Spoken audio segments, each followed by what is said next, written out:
evening, and welcome to another episode of the Perceptive podcast here on Game Wisdom, where we examine the art and science of games. I am Josh Bycer, and we have another great cast lineup for you tonight. My guest is an indie developer who's also a teacher, and he's currently working on his first major project, In Retrospect. We covered it a little bit on one of our indie streams and should probably be on a video coming up. But he's going to talk a little bit about design the game as well as kind of the parallels he sees with design and doing teaching. So please welcome from Paper Salamander Games, Andrew Nee. Hi. Hi, Andrew. It's great to have you on. It's nice to be here. All right. So, as always, for these kinds of discussions, for people watching us, could you talk a little bit about, kind of what your background is and what is In Retrospect? Okay. So my background is I'm actually older than I look. Whenever people try to guess how old I am, they think like late 20s, early 30s. I'm 41. So I've done a lot of stuff in my life so far. In my early 20s, I got a computer science degree, and I originally just thought I wanted to make video games. Like that was why I got into computer science. And but I didn't really want to move, and there wasn't really a such thing as indie development back then. There were a few like mods and stuff, but it was really like you worked for a big company, and in Chicago, there were like 5 companies. So if you didn't get one of those jobs, you weren't going to be working in games unless you moved. So I ended up getting into web development instead, and that's what I did for most of my 20s is building websites, a lot of boring stuff for companies, loan software and things like that. I do run my own Nintendo fan site, so I built that in my early 20s, and just 20 years now or so I've been running that thing. Just haven't done much on it lately because I'm busy making a game, but before that I was pretty invested in adding new features all the time and things like that.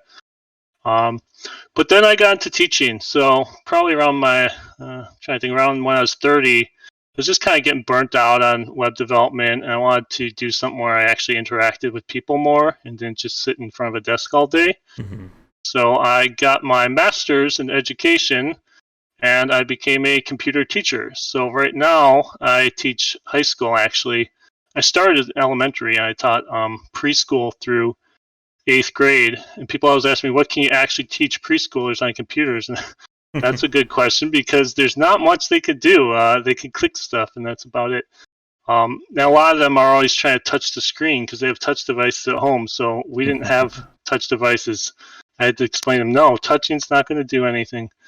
But then I got to high school teaching, so now I teach programming classes, computer science classes, and that's where I'm at. And I had kind of given up making a video game for a while, but then the indie boom started, and suddenly there were tools to make it. Unity came around, things like that. And even then, I was still kind of like, I'm a musician. I've been making music since my early 20s as well, and I was like, maybe I'll just make music for someone else's game. Like, that could still be fun. But once I started going to meetups in Chicago and meeting indie developers and stuff, suddenly I was like, I don't just want to make music. I want to make my own game. Like, the thing is, too, like, there's lots of cool projects. I love a lot of stuff people in Chicago are doing. But the other thing I found is everyone's kind of already got their own thing going on. So I thought I'd walk in and there'd be tons of people who wanted a musician. But it's like, no, they already kind of like were in the middle of projects for the most part. They have their music worked out, things like that. So I was like, I guess I'll just make my own game. Then I could do exactly what I want to do. So that's what I did, and I started In Retrospect. And it's just an idea that I got to be honest, I wanted to do something not super complicated. I know from experience of web development that everything you think you're going to do in programming takes like twice as long. So I'm like, I'm just going to keep it simple. With that said, I'm going on like 7 to 8 years now on this project, so it's still taking a lot longer than I expected. But I just wanted something simple. I had this idea of like kind of working your way through life and having to kind of make snap decisions while you move, and then having a story based around that. So, and in retrospect, it's a runner, and I feel like runners kind of get a bad rep, so I wanted to do something more with that, deeper with that. and you're kind of just going through your entire life in the story mode. So there's story mode and there's challenge mode. So in the story mode, you're just going through your whole life in retrospect. That's why it's named. You're thinking back on your life and kind of the decisions you made, and then there's a story that changes based on what you kind of focus on, both in the things you collect in the stages, and then in between stages there's questions that you just get asked about, like what did you spend your time on and things like that. So then that kind of builds the story, and it affects the gameplay a little too. Nothing huge, but just you get like different powers up each level based on what you've been focusing on up to that point. So so that's the game in retrospect. I also since I am a musician, I like building everything around music. I decided to make each stage the exact length of a song, and then they kind of sync up together, and I have certain parts in the stages that sync up with the beats of the song and things like that. Nothing huge. It's not a rhythm game. For better or for worse, it's more just kind of like different parts, but there are definitely some parts of it that get a little rhythm gamey, especially when I change up the beat or something. I'll sometimes make the gameplay sync up with it a little bit just to kind of get that kick. So. Yeah, and I've seen a few developers who kind of integrate music into their gameplay. I don't know if you've heard of the designer Loco Melito, who does a lot of like modern retro like kind of style games, like Super Hydora, Curse Castelia, those kinds of games. No, I don't know that. I mean, I follow music stuff on my own, but I know what I know. I mean, I've played some games. I haven't played a ton of games, so. So I guess so. You say you started In Retrospect about 7 years ago. Yeah. I mean, so I do have a full-time job, and I've been working as a teacher. So it's really, I would love to be one of those people who could just quit my job and work on a game for a couple of years, but it's really like, it's when I find time. I do try to work on it every day, but it's some days you get an hour, 2 hours. You know, you just fit it in when you can. So the great thing about teaching is summers I tend to power through a ton of stuff on the game because I get summers off. The bad thing about teaching is they always convince me to do summer school, so I only get half my summers off usually. But, so I guess what made you, like, in terms of the design, like focus on the runner? You said that you want to keep things on the simple side. One of the things I see a lot of like first-time developers kind of focus on is just like pure platformer. I guess what drew you to Endless Runner as kind of like your first major project? I think it really came from me just wanting to do something with the story, and really one of the first ideas I got was just a story about going through your life, and you could do that obviously without a runner. But I like this idea of like decisions and having to make them kind of like quick.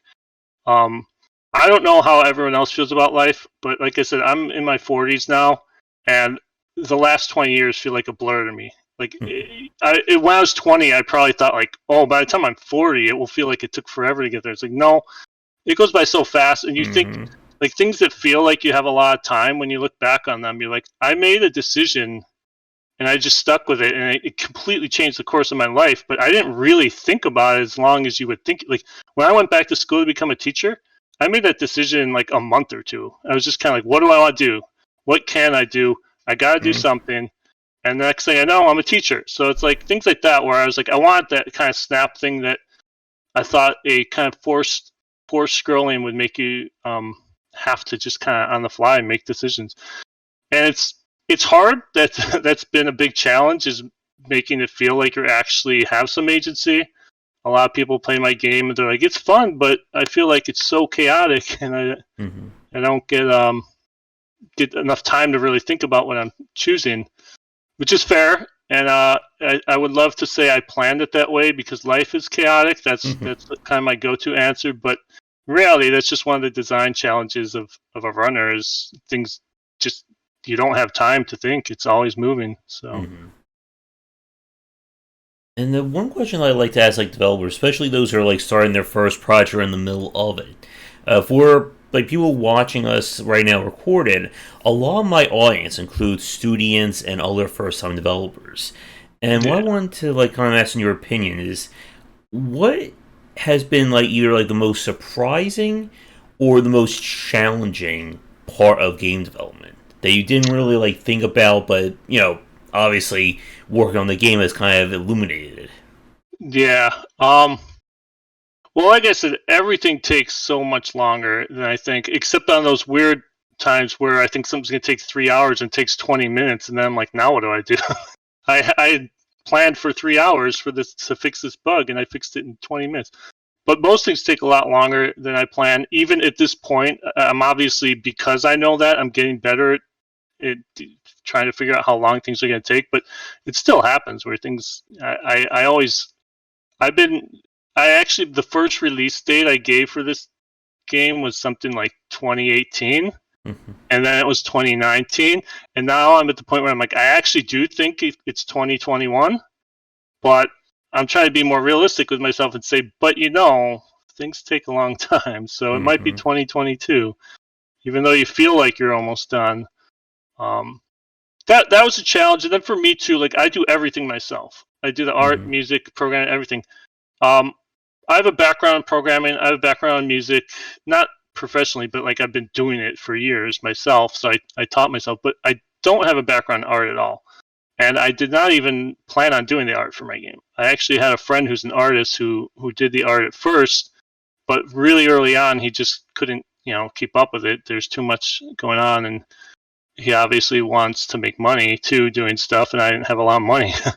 But I was kind of in this crossroads where I'm like, I could try to find artists, and I did a bit, like looking around in the Chicago scene. But like I said, everyone's kind of already doing their own thing, for the most part. So I decided to take it on myself, and so Mm-hmm. that was challenging. I think I did a pretty good job. I've even had people say that they like my graphics. Sometimes I feel like the best I could do is get to a point where they're not bad. Like that. That was my goal. Like I don't want an ugly looking game. If people like it, and I do think some people like it, that's even better. But that's been a challenge, art and animation especially, because it's it's a whole different thing than art. You could create this awesome static image, and then you start to try to animate it, and you're just totally lost, and it doesn't look good, and it doesn't look realistic. And so I've had to spend a lot more time on some really basic animations just to go over and over to try to find something that looks a little bit more fluid than what I Mm-hmm. had. And luckily, like my artist friend did help with some of the player animations early on, so a lot of that stuff I got to just kind of copy his work. But a lot of the other enemies and stuff, I've kind of really had to teach myself what animation even looks like and how to determine how many frames I should use and how fast things should move and all that kind of stuff. So Mm-hmm. that's been a big challenge. Yeah.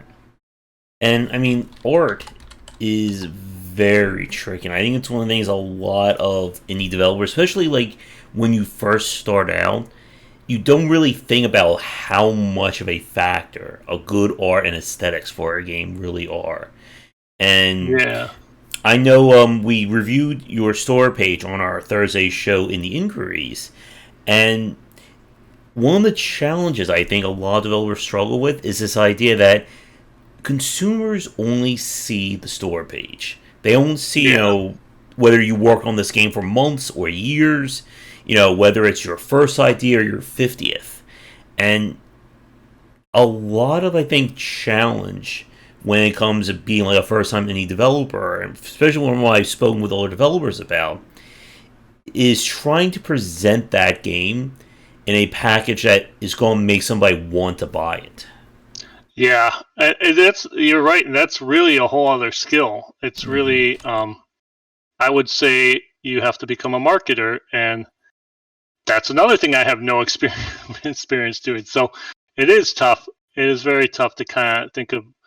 Like I think you're 100% right though. And every time I don't think I'm like know everything about indie development, but I see people who are trying to do something, and they're like, well, once someone plays my game, they'll understand it. I'm like, yeah, but they're not going to play your game if they don't see something that makes them want to play your game. So it is tough, and especially with my game. I think of runner, like people hear runner and they're like, no, runners are boring. There's one button and you just it's super simple and stuff.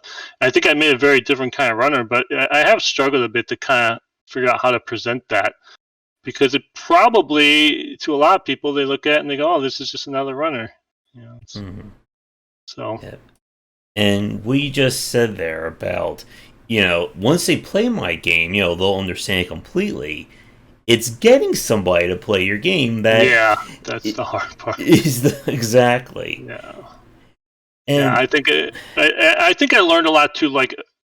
So I think I have a cool project, but I think what I don't have that I think I'm going to make sure I have my next game is that kind of like 3-second elevator pitch hook that when someone hears the description, even the description of the game, they go, "That sounds like something I want to play." Because I think if you have that, then that leads into like they'll want to check out the trailer, they'll want to check out the demo, like all of these things that it really comes down to like, do you have that hook? And sometimes it's not even the biggest thing. Like I recently saw some game, I'm trying to remember, but just combined two genres that I like that I'd never heard of combined before, and just like hearing those two combined, I was like, now I want to check this out. I'm trying to remember what it was. It was something like strategy and rhythm combined. It's something like two things you would think would never go together. And maybe the game's a mess. I don't know. It's like, but it's just, you hear something like that, and you're like, I want to check that out. So I think that is the tough part, especially as an indie developer, because really when I come home,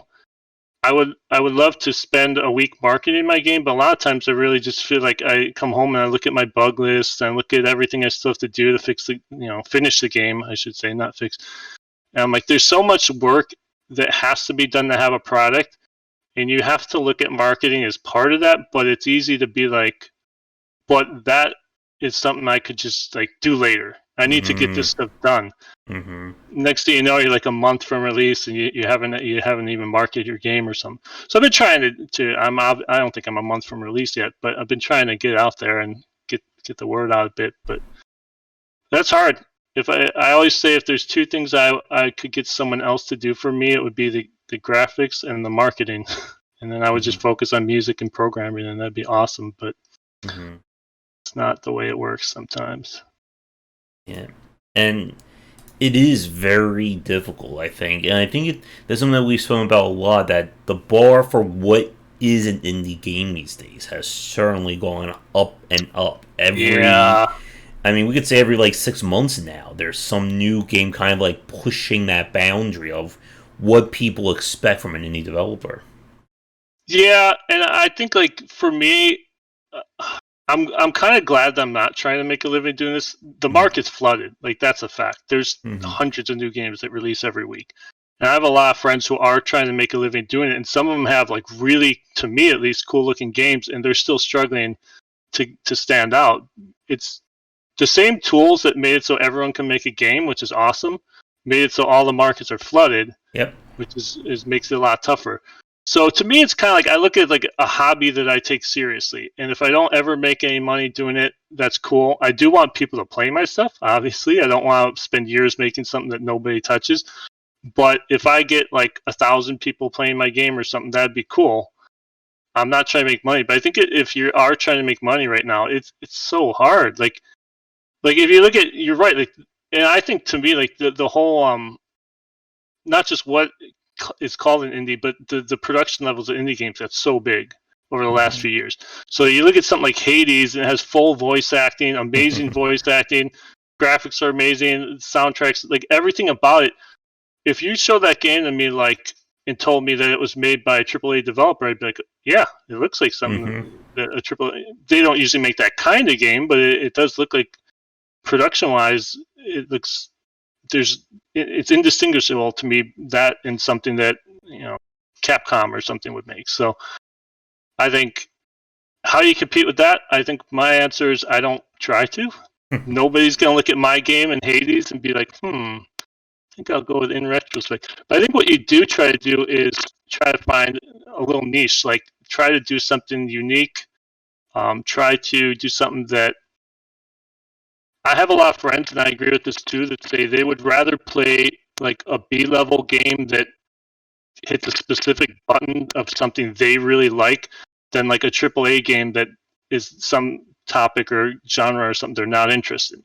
So I think what you gotta try to do is find that little niche that's like the thing that some people are going to see this and be like, I really want to play this, even though it's not Hades level presentation. I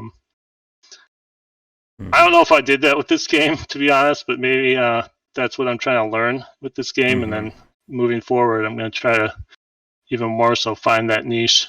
Yeah. And what you said about the market being flooded, I give talks at schools and libraries about like game design and the video game industry itself. And one of my talks is about what you just said, the reality of game development. That over the last 10 years, the amount of public and commercial grade engines has exploded, and it has given pretty much everyone literally the ability to go home, download this engine, start making a video game. But as we all know, if everyone's able to make a video game, it makes it all that much harder to stand out. And it's something that I've ran into myself when I cover a lot of indie games, and I go to sites to pick up press keys and see what's out there. And yep, there's easily like 30 to 50 games being released weekly, like guaranteed. And are they all Hades, Celeste, or Nintendo quality? No, definitely not. But the window for a developer to like kind of make their mark with their game seems to be getting smaller and smaller. And it's something that I like try to tell students and teens that it's not just I go home, I spend 5 years coding a game, I release it, I'm now rich and wealthy, I can retire. That's not going to happen. My students are always like, once you release your game and you're a millionaire, and I'm like, you guys have no idea what you're talking about. By the way, a lot of my indie developer friends who are probably watching this right now are probably laugh crying as we were describing this. Yeah. Yeah, I mean, you're right, though. The tools, like, I teach game development to high schoolers. And I actually, when I was an elementary teacher, I was having fifth graders was the youngest I went. I had fifth graders making video games. So it's like, are those games that are going to be able to sell online? Probably not, but I think some of the student projects I've had are actually probably at least at the quality of some of the lower tier stuff that people push out on the shops nowadays, like especially like the phone games where everyone's just flooding the market with just a lot of junk, to be honest. So I see that too. Like my students are always like, I'm gonna make games, and I'm like, here's my honest advice. Make sure you have a backup plan. Like, it's cool if you want to follow your dreams and everything, but like, I actually, for instance, I don't think people should go to school for game development. I think they should go to school for computer programming, which you could still hang out with all the game development kids. You could take some of the game development classes. You could do all that, but then you could also like, that's easier to go in like web development or networking or something else if you realize that you're not getting hired for game development, because most people, I think, aren't getting hired for game development. Yeah, and I wonder a lot of these university programs, if they're promising these kids stuff that's just not going to happen for a lot of them. Yeah. Whereas, to be honest, like, if you get into web development, there's a billion jobs. That's a field you can make money in and do. You could just do. Like, I did it right away.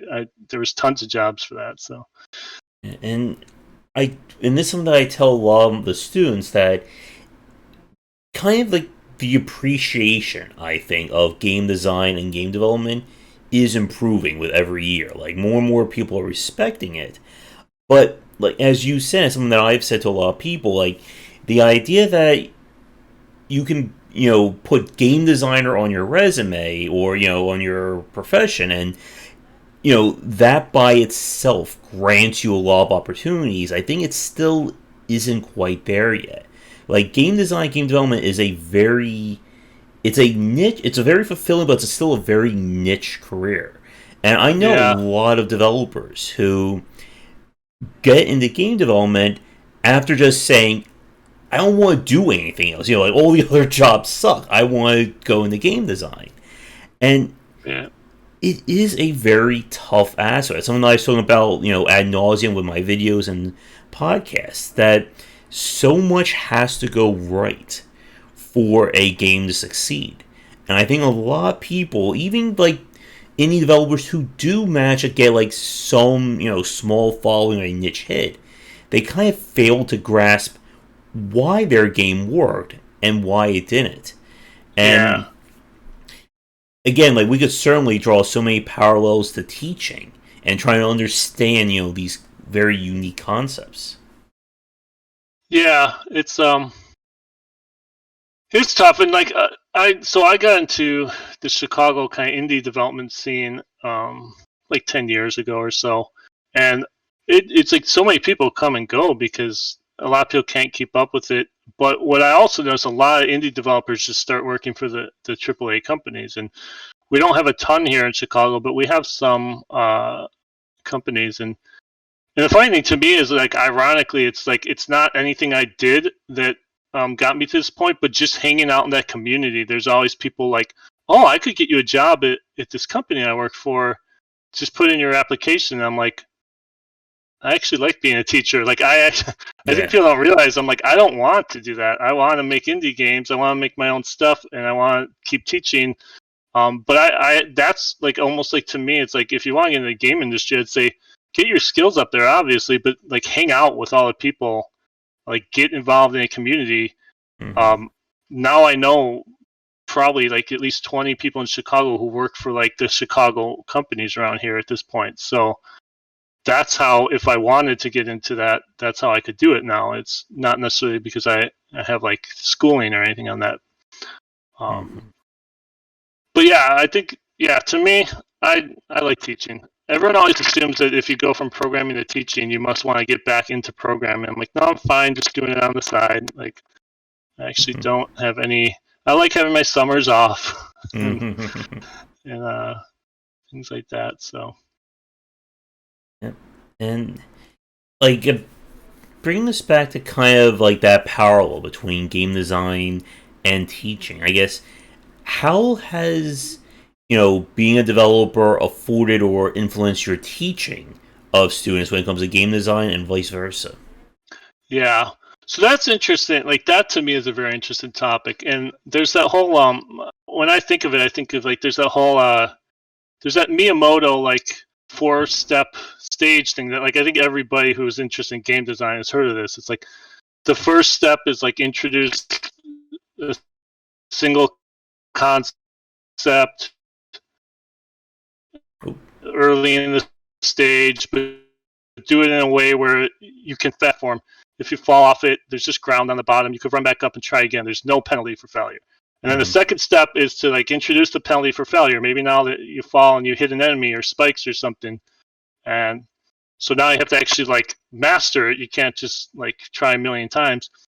Then the third step is introduce the other things. So now you bring stuff that you learned earlier in the game, which is like enemies or other types of platforms, and kind of like synthesize it with this new element and bring it all together. And then the fourth step is the like end challenge, which a lot of times with Mario games, it's like the end pole. Like, can you hit the top of the pole or whatever? And I was thinking about this, and I was like, that's like not exactly, but that's very similar to like what we were taught, like how to teach kids. It's like first thing you do, you always introduce something with no failure. Mm-hmm. It's like this is the safe spot for you to just explore, try things out. If you get it wrong, it doesn't matter. I'm here. I'm helping. I'm guiding you. Like, that's like step one of teaching. And then you take that away a bit, and you kind of add like some, maybe a quiz or some kind of homework that they kind of have to do on their own. But at that point, you're usually still not. It's not going to like knock their grade down a whole lot. And then you bring that concept in and start synthesizing it with other concepts where it's like, okay, like I teach programming, so it's like, now that you know variables, now we're learning loops. Now we're going to show you how to update this variable every time in your loop. So you start synthesizing these things, and then there's the final challenge. Usually at school, that'd be like a test or quiz or project or something. So to me, it's like it's the exact same thing in a way. There's some small differences, but you kind of, it's the whole thing of like how you introduce it to someone, how you make them feel comfortable trying things out at first. You try not to have any like huge negative consequences if they mess things up, and then how you slowly like take away the role of the teacher. You make it more independent, and you add more consequences, and you start synthesizing it with other things. And so to me, that's what I try to do in game development. again, one of the things I've learned with runners is it's very difficult. Is you can't, especially when you're syncing it with music the way I am, is like I can't easily add huge chunks to the stage because then I have to take parts out elsewhere to make it still fit the song. But I tried to get used to that whole idea of like, well, maybe introduce some new platform and there's no enemies around. And that's the equivalent of like, at school when you introduce a new concept and there's no grades connected to it, nothing that's going to hurt the kid. You could just try it out. And then once they kind of get that down, if it's a bouncy block or whatever, then that's where you start throwing the enemies at them and different things like that. So, so that's one way I see kind of how they connect together. And then to me, like how that influences my teaching, I think specifically trying to build a demo and have people play it has shown me like you get this kind of direct feedback that it's weird because you would think you would get that in teaching, but you're usually managing like 30, 40, kids at once. So it's like you're kind of getting all that feedback, but it's very chaotic a lot of times. When I do my demo, I get to sit down and watch one person play it. And, especially I brought my game to like game tester meetups where it's like people get to try out your games and stuff. And you get to watch one person play, and I can even sit there with a notebook and take notes and stuff. And when I get to see that, like one person, you get to see just how like every single person's experience is different.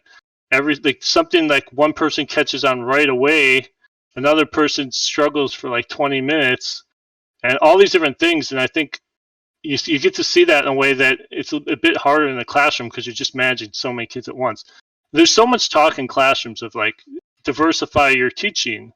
There's a whole diverse way of students learn. And we all know that as teachers, but it's really sometimes hard when you only have 40 minutes to get through a concept to think about like 10 different ways kids might be learning.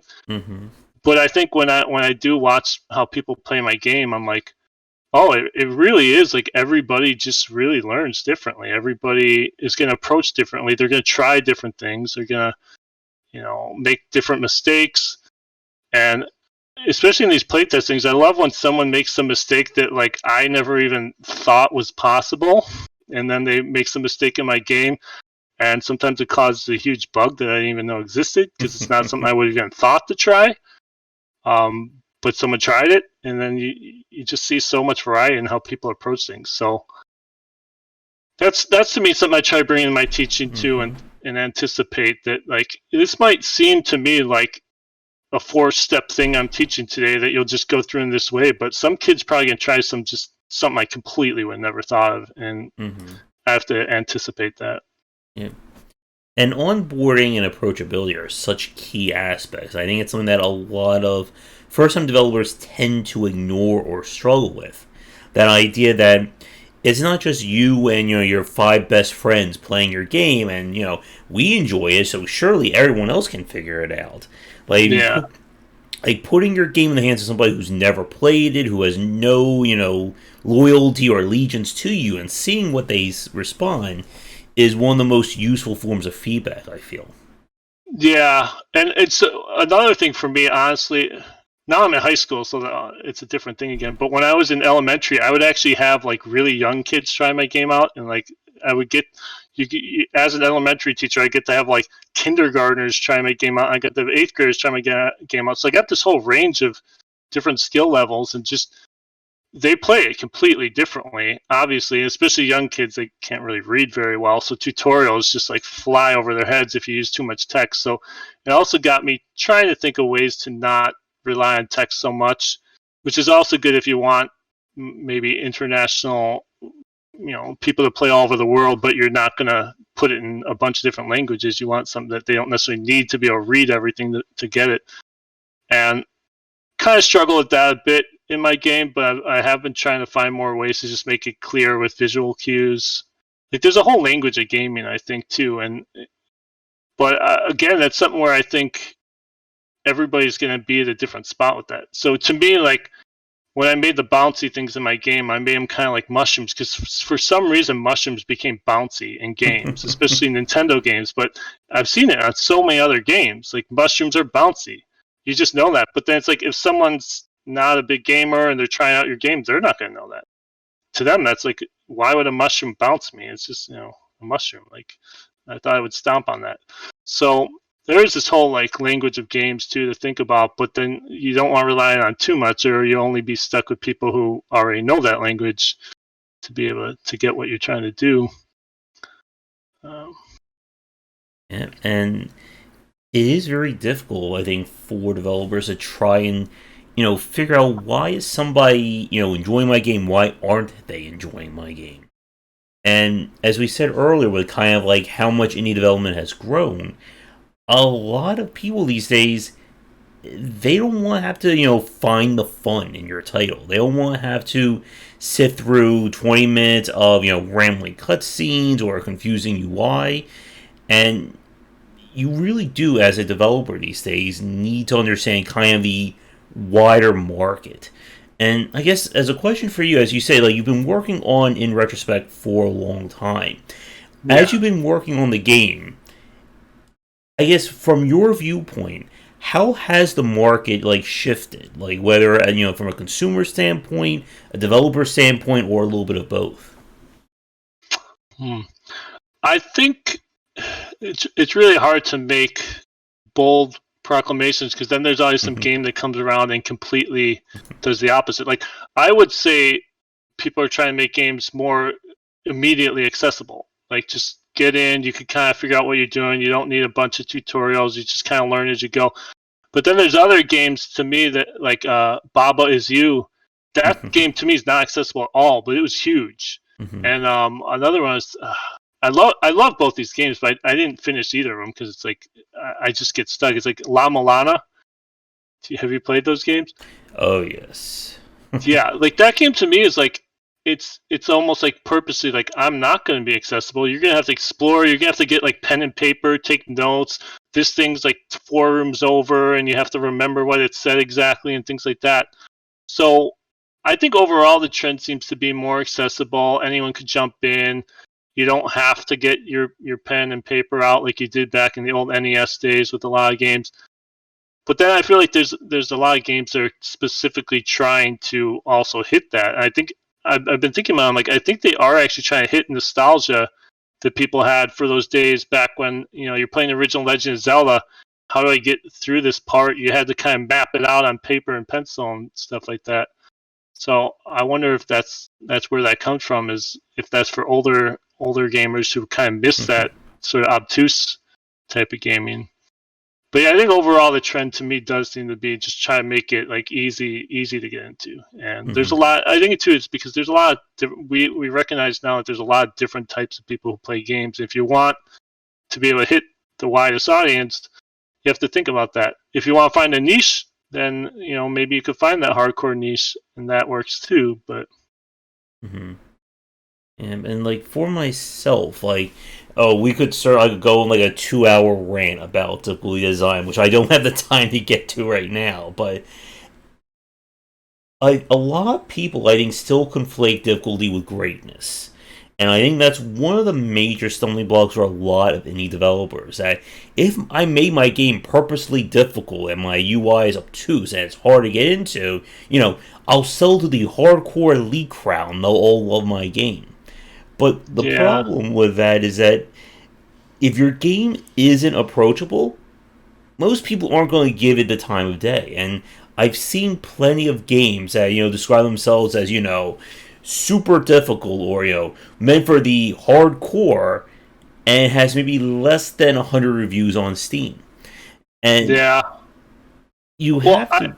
Oh, sorry, you can finish. I'm sorry. What was I saying? I think you have to balance, who your intended market is with what consumers expect out of games today. Yeah, that's for sure. And to me, I have a whole like. I take issue with the idea that we can even call things hard to begin with. Like to me, again, this is something I think about like from a teaching perspective. Like if I was to say, is algebra hard?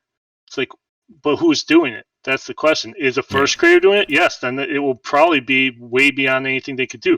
Is a like 4th year grad student in mathematics doing it? Well, then it's probably they don't even have to think twice about it.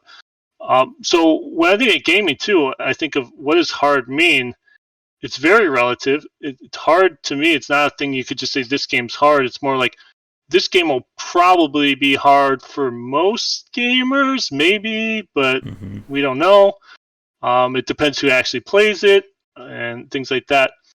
But I think beyond that too, it's like to me, it's very easy to make a hard game. Like my game was way too hard. I think it still might be too hard, but it was way too hard in some of the early versions of it. And there's different reasons why games are hard. And if they're hard because like of bad design, nobody's gonna like that. Yep. I mean, you can make a game really hard by just putting tons of stuff all over the screen, but then it's like it's not good design, so nobody's gonna like that. I think what people like is something like, say like Dark Souls, where there's whole systems that if you get good at them and you get used to them, you could actually like it feels nice, when you dodge an enemy attack and parry or whatever, and then, like the whole system starts to feel nice, and that's the kind of hardness I think most people would like. Or like to me, Celeste, it's not super hard early on, but it gets really hard later on, especially if you do all the like B sides and C sides and Oh stuff. yes. I forget. I think C sides. I don't think I even finished those. Some of those were just so hard, like Well, ridiculous yes. hard. Yes, they were. But it's like it has really tight controls. Everything feels nice, and that's why they could get away with that. And like maybe I'm never gonna finish that game because of that. It probably went a little bit too hard for me personally, but I think it works because it feels good.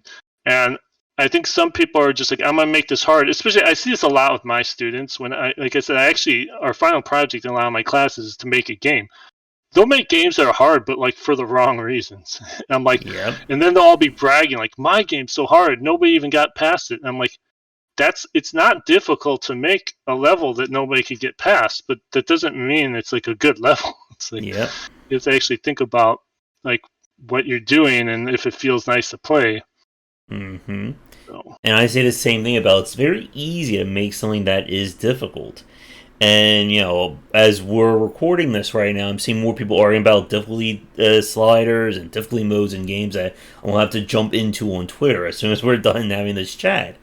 And the problem, I think, for a lot of people on both sides of these arguments is that they don't understand why something is challenging or why something is difficult. As you said, like, if you give algebra to a, elementary school or, pre-K student, they're not going to know what the hell that is. Yeah. But you give it to a high school or college level, they're going to be looking at you like, why are you giving me this? Like, what is this supposed to do for me? And it's the same I feel with a lot of video games. Like, for myself, I think I've gotten very hard or very difficult to gauge the difficulty of a section because I've played so many games. Like, some of the games that I play, people are like, I struggle with this for hours and hours, and I finish the whole thing in like 20 minutes. Like, it doesn't even, it's not even like a blip on my own like personal internal difficulty scale. But I think that's also where the problem lies. That just as you have to consider your game in terms of what your audience is, you also need to understand, what is stopping somebody from playing my game? Is it because, as you said earlier, like Dark Souls, for instance, or Celeste, like, the reason why these two games work as well as they do is that at the end of the day, they're very well designed, very mechanically driven games. Like, no, like I don't think I would call anything bad about the moment-to-moment gameplay of them. So they can get away with the fact that they are on the higher end of the scale because it's not like the game itself is forcing you to fail. And I think a lot of indie games tend to do that, where the controls are very clumsy, or, I walk down the street and then, a random truck hits me and there's no way of knowing, and then I have to restart the entire game. And yes, that kind of stuff is difficult, but it doesn't feel good to lose that way. And I think there's a whole, discussion just on that one sentence. Yeah, that's true. And I think one of the big challenges from being an indie developer is like, as you're making things, you're testing it so much. Like I'm so good at my game now, and I don't think I'm like overall like an amazing gamer. Like when I play games with my friends and stuff, I'm just kind of like average. Like Like I've been playing Rocket League for like 300 hours and I'm still a gold, and like people I know are all like platinum and this and that. So I'm like, I don't think I'm like an amazing gamer, but I'm really good at my game to the point where I have no idea how hard anything is anymore. Yeah. I'll be playing some part of my game and I'll just zoom in through everything. I'll be like, this is too easy. And I'll watch someone else play it who's like, a good gamer, one of my friends or something, and they're just getting hit by every single thing. And I'm like, oh, so it's actually hard. Like when I first, like the demo I released recently, that was not the first demo. I actually had an earlier demo, but I didn't really give it a press. It's more just for my friends and stuff to play test it. Everybody was like, this is way too hard. And my one friend said, like, if you're trying to make a hardcore whatever game, that's one thing. And I'm like, no, I was actually trying to make a game that pretty much everyone would get to the end of if they kept that. And he's like, it's way too hard. It's way too hard. I didn't even used to have checkpoints in my levels. And the levels, some of them were like 4 minutes long and stuff. And it took me a while to realize that, like, I am the worst judge of the difficulty in my own game. And it sucks because I'm the one person who's actually doing all the programming and design and stuff. So I'm the one who needs to fix it, but I'm the absolute worst judge of the difficulty at this point. Yeah. I've played it way too much. I have no context anymore. So that's why I try to get a lot of people play it. I try to watch them play it, see what other people are failing on. And hopefully that helps me kind of make it a bit more in line with what I'm trying to go for, which is like sometimes challenging, but usually if you try, you could get through after a few tries or whatever, Yep. And it's one of those things, I think, for a lot of people who don't understand game development, it sounds so alien to them that if you're the person who literally built everything in the game, surely you would be the best judge for how this game is played and the difficulty of it. But more times than not, it is the opposite. And, like, as I said a minute ago, it's the same thing for me. Like, I can play games like Bloodborne and Dark Souls in my sleep. Like, those are my relaxing games to play. Yeah. And I know they are not relaxing for a pretty huge amount of people out there watching us. It does make me wonder because I like I said, I feel like a very average gamer whenever I play like multiplayer stuff or whatever, but I didn't have much trouble with Dark Souls. And I actually, when I look at the design of Dark Souls, I'm like, I think it's kind of smart to me because if you're really stuck at something, there's usually other stuff you can do. You could get better armor, you could level up, you could call in like a summon to help fight with you and stuff. So there were parts where I would get stuck and I'd feel like I was kind of hitting a wall, but there's always just other things I could do besides just keep running into that wall over and over and hope I get past it. So that to me is like, it's a hard game in some ways, but I feel like it gives you all these tools to, like, if you're really feeling stuck, just do something else. Go level something up. Go work at farming to get some better armor or weapon that will help against this boss or things like that. So that to me is a little bit easier than, for instance, the Celeste Seasides, which I never finished because there's nothing you could do if you're stuck on a certain part of that. It's like you just have to keep trying over and over. That's the only thing you can do. And it's fine, the design. I mean, especially because those are bonus stages. You could, like, I still got through the main game fine, but to me, those are very two different approaches. And to call them both hard is kind of strange to me because it's like Dark Souls. I knew I would finish if I just, every time I got kind of stuck, I was like, well, I'll just like level up a bunch and kind of cheese the boss. You can actually cheese a lot of bosses in that game too. There's so many ways to cheese some of those bosses. So when people say it's a hard game, I'm like, I guess it is if you just kind of try to like barrel through it, but there's a lot of ways to play smart and then you don't have to face the most absolute difficult stuff over and over. Yeah, and it's one of those things that's, again, figuring out why something is stopping somebody from playing a game is one of the more trickier aspects, especially when it comes to refining and iterating on these ideas. I guess here's a question. You said a minute ago that in like one of your earlier versions, people found the game to be too difficult. I guess, how did you change or iterate on the concept from that point? Yeah. Well, so again, like you have to, when people say difficult, you do have to break it down to what exactly is the issue. And one of the first things is a lot of people say the levels are too long. So I added checkpoints. I didn't used to have checkpoints in the level, and to be honest, when you have a game where all your gameplay is synced to your music, to go in and add checkpoints later is tough because I wanted all the checkpoints to hit like the right like change in the song, but then it's like that part of the stage maybe already had something there, so I had to kind of like move stuff around, change it. So it was a bit of work to get those checkpoints in, but that felt necessary to me because I think in that respect, it's if you have something like the good thing about I think Celeste is if you die, you're only going back like 10, 20 seconds or whatever because there's so many checkpoints. Mm-hmm. It's like you die, you keep playing, you die, you keep playing. Well, my game had the opposite problem. You die, you lose like 3 minutes of progress or something. People didn't really like that. So that's when I started adding the checkpoints in. I started really like playing through every single section, making sure, because another thing people would point out that I didn't even notice, because again, I'm just like way too good at the game at this point, is that there were points where if you hit something once, it would chain into like, you couldn't even get out of it. You'd hit like 2 more things right after it. So I started clearing out the stages and making sure that like, if you get hit once, you'll be like, able to recover before other stuff hits you. Stuff like that, just like kind of like toning down the amount of stuff. I had so much stuff going in sometimes. I also one of the big complaints, and to be honest, I think this is still a problem with the game. I'm going to try to fix it even more before the launch. But one of the complaints is that there's too many different things in stages. And again, like I know how every single thing in my game works because I programmed it. But you have to remember that this might be the first time someone sees this bird. They don't know that it's going to come flying down at them or whatever. So I started kind of like figuring out like what's the like weakest, least fun like enemies and stuff in my game, and I just started pulling them out completely because I'm like I don't need 10 new things in every level. It's kind of silly. Like you should only have like 1 or maybe 2 new things in every level. So I started pulling some stuff out and just trying to make it so players could more have a better idea of when they see stuff they've already experienced it and they're not constantly seeing new stuff thrown at them.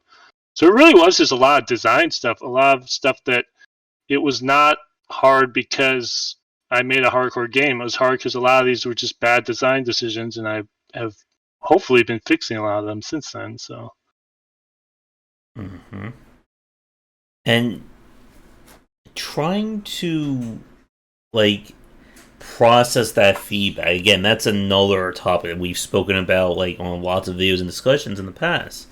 But I think it is tough for a lot of developers and first timers to kind of like get out of their own heads when it comes to like having these discussions, because again, as you said, like it works for me, so surely it should work for everybody. And it's a common design trap I see so many developers make, especially when they're trying to pitch this game to a wider audience. And I think you said this earlier about if once it's in the consumer's hands, they'll understand it. I've heard horror stories of developers like pulling controllers out of people's hands and saying, "No, you're not doing it right. Let me show you how to play this game." And it's just like, no. I think for me as a playtest, I think your ultimate goal should be that you never have to say or do, like you just watch them and they get it. Like that's the ultimate goal, because that's what's going to happen when they're at home. You're not sitting there over their shoulder when they play your demo or your game at home. So you want something that they're gonna get it. There's things you don't really foresee sometimes. Like on my demo, I gave the option to play like normal, hardcore, or casual. The problem is those things don't mean anything if you don't know how hard the game is. Yeah. And so I just assumed, well, most people will just play the like normal mode because that's like what people play. But someone did a live stream on my game recently, and they went straight to hardcore, and they couldn't even get past the second level. And I was like almost like cringing. I wanted to be like, don't pick hardcore, just pick. It's like you're not going to get very far in hardcore. I guarantee you, you're not going to. That's meant to be hardcore. That's like the mode for like if you finish the easier modes, or maybe you're just like you really like pain or something. But that was kind of hard to watch because like he died 30 times or something on the second level, and then he just had to quit, and like that's where he left off. So I made a 4-stage demo, and the people who watched his live stream only got to see half of it. So for me, that was a learning experience. It's like, maybe make your demos like easy enough so that like people will see the whole thing if they're watching live streams and stuff, because the person will actually be able to get through it. Maybe I shouldn't have even put the hardcore mode in the demo. Maybe that's just for a final version or whatever. Yeah, things like that where you really wish you could reach through the screen and be like, don't do that. But it becomes a learning experience. It becomes like, I know I can't reach through the screen, so I'll just have to make a better demo next time where they'll do things the ideal way without me having to tell them what to do. Mm-hmm. So I know we're approaching about an hour for our cast. So anything else related to In Retrospect or design that you want to discuss? If not, we can begin to wrap things up. I think we covered a lot of it. I think for me, again, like the music was a big part of it. Almost, I don't know how much of the music you've listened to, but almost everybody who's played the demo has really good things to say about my music. And I feel like I'm like, when you're doing the first thing, and I've been making music for years, but honestly, I never did anything with the music. I just have like hundreds of songs on my computer that I've never really done much with. I did a tiny soundtrack for an indie game on the Wii U, a friend of mine's game, and like small stuff like that. But for the most part, like this is also the debut of my music. So for me, that's kind of exciting to see that everybody seems to really love my music, because I don't really know how good of a game developer I am, but I think I'm actually a pretty good musician. And that's kind of one of the things that was driving this project, was like, I'm going to make really cool music and I'm going to sync it with the stages, and like people who are in the music will really like that. So that to me, from a design perspective, has been interesting, because it speaks to what I'm trying to say with this game from the music side too, which is basically syncing every song to a stage, but also picking the right type of song or writing the right type of song to get the feel for the stage. Because I'm going through life, and some of the stages are supposed to be happy, some of them are supposed to be sad, some of them are supposed to be darker and things like that. So trying to work with the soundtrack and think of it from a design perspective and not just music. Because when I make music on my own, I could just make music. I don't really, if I have a new song idea, I could just make it. But now I had to actually think about, well, this is a cool song, but does it actually fit in my game anywhere, or should I just put it aside and write a different song, or things like that? So yeah. And music and design, that is definitely another discussion, I think, and a half. And maybe if you're free in the future, we can maybe do that one live and see what people think about it. Yeah, that would be fun. Yeah. All right. So I guess to begin to wrap things up for our chat then, for people watching us record it now, do you have any updates? Do you have any like milestones planned for In Retrospect in like the near future? The near future is so hard to predict. I'm making an international move this summer. I'm moving to Canada. So, trying to figure out how to do that in the middle of COVID and what I'm even allowed to do, and if I'm going to drive all the way to the border and get turned down and stuff. I don't know. So there's a lot of planning going on with that. So that's obviously a big thing that's going to take up some of my time. I do think I can have this game done this year. I've kind of been saying that for the last couple of years, but that's my goal, is to release it this year. Probably fall is the most realistic, but we'll see. But it's getting close. I'm pretty much like done with the main story stuff, like all the actual programming and everything. I just need to polish up the stages, add some more challenge stages, and then maybe some more options and stuff, and then that's kind of, it should be ready to go after that. So should be soon. It's In Retrospect. It's on Steam. My Twitter's Paper Salamander is what I use for like Twitter and Facebook. So if you're interested, just follow the Twitter or the Steam wish list are probably the best ways to follow it. And yeah, hopefully it will be done this year or early next year at the latest, I want to say. So. All right. Well, definitely good luck with both the game and with your upcoming move as well. Thank you. It's going to be I don't even know what to expect with that, to be honest. But All right, but I think with that, we'll wrap things up for this discussion. Andrew, it's been a pleasure hanging out with you for today. And yeah, hopefully you got something out of our review of the store page, and I'll have the game, I think, in one of my upcoming in the spotlight videos as well. all right, that sounds good. Thanks. All right. So, with that said, for those of you watching, we're going to wrap things up for our discussion this week. If you are new, be sure to check out all of our information links down below: Discord, Patreon, Twitter, all that. If you are a developer working on an upcoming game and would like to come on and chat, we are always looking for guests for our live and recorded talks. But with that said, come back for delayed discussions on game design here and on game wisdom, whereas in there on science of games. Until next time, take care.